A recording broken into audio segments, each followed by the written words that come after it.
Hey guys, and welcome to my Mystic Guide. So, PS4 is getting Mystic tomorrow, and it's about time I make this video to teach everyone that what is interested in the class, what she's all about. So the topics I'm going to be covering is why you should pick the Mystic and some of her pros and cons, skills to focus, like the priority of skills and the main ones you're going to be using for PvE and PvP, tips and tricks, so I'm going to be talking about how to use those skills in more detail, and then complete it all off with some awakening prep. In the event they do actually drop awakening, just so you guys aren't unprepared, and just generally what you're going to be looking forward to. Hey guys, I wanted to quickly note a few things. Firstly, I'm on the PC version of the game. Obviously right now the PS4 version does not have Mystic, that will be tomorrow.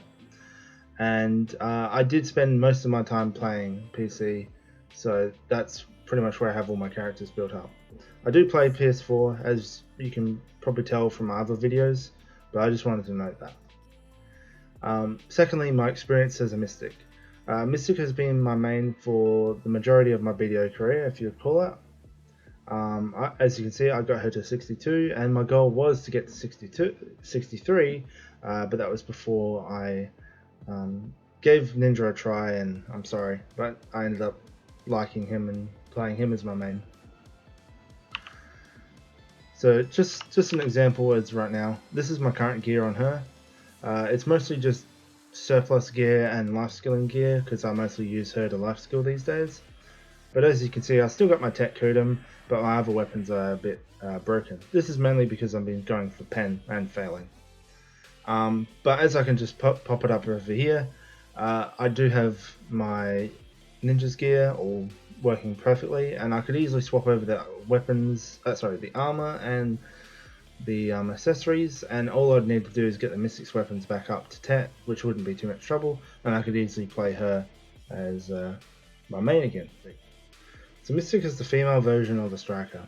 They have a lot of similarities, and just like him, she's a melee martial arts style fighter who's quite tanky. She bolsters the 30% damage reduction to magic, meaning she does counter a lot of the magic based classes like Tamer, Wizard and Witch. And with this, she has a lot of super armor, allowing her to pretty much ignore CCs for a lot of her skills.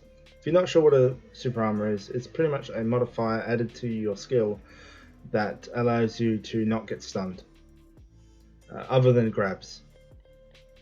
The main difference between her and Striker is her consistent damage.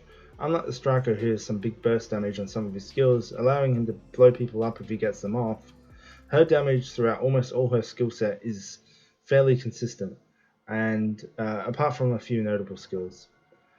This makes her very easy to learn, and also her PvE is some of the best in the game. She doesn't have a part in the game she struggles with or anywhere, and you can easily take her to the very late game, and you'll often outperform many other classes. This does, however, make a bit of trouble with PvP. Because of her consistent damage and without a big burst skill, you're going to need to be able to learn how to do complete combos with her and to be able to pull them off in the thick of it, essentially. So she's a little trickier to learn than a Striker when it comes to PvP. In contrast to that, she's generally more safer than a Striker and considered by some people more tanky, mostly because her skills go off a lot quicker than his, and she has a lot less vulnerability gaps between her skills, and she's a little bit more mobile because of it. Many of his skills in pre-awakening are a little slower than hers, so she can pull them off a lot quicker and safer. Right. So this isn't all the skills, but these are the ones I thought worth noting. The first skill is your dash. Then you have mass distraction, which is your main PvP stun. It's a protection. You'll be using it in PvE as well. Thunder Pound for your main PvE damage. Roaring Tiger for big PvP damage and also PvE. And then you have Elbow Edge, just for more PvE and PvP. And of course Crouching Wolf. This gives you a attack speed buff, and you should get used to using it. For important after that, you want Raging Hammer. This is big super armor, and you will use it in PvE a little bit.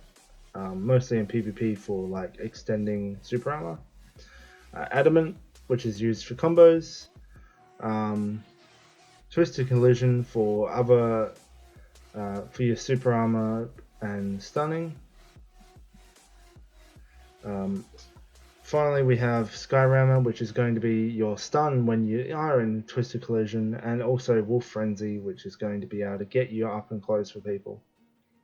I would avoid using Soul Basher since it's not really that great damage. They have buffed it, and I guess before Awakening it's okay, but I would avoid it totally. With that is all the flow for Blow Drive, ignore that, and with that Somersault. Somersault can be useful later on, but it's very awkward and I would avoid it until much later. Hey guys, I'm really sorry, but while I was recording this, the PC version went under maintenance, so I wasn't able to get all my video footage for each individual skill. So to try and make up for this, I'll be adding another video in the day or two that will actually demonstrate many of these skills and some PvP combos.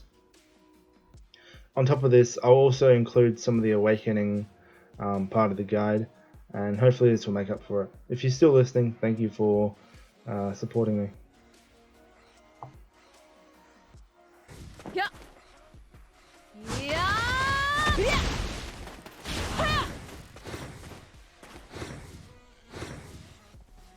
Yeah. Yeah. Yeah. Cha. Ha. Yeah. Cha. Hiya.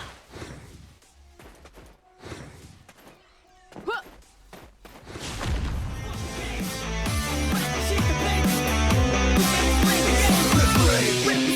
You know we brave, rock the fucking game. Let's brave, whack the shit the blame. Talking shit, okay, we can't just play the game. We brave, with the devil thing. You know we brave, rock the fucking game. Let's brave, whack the shit the blame. Talking shit, okay, we can't just play the game. Let's brave.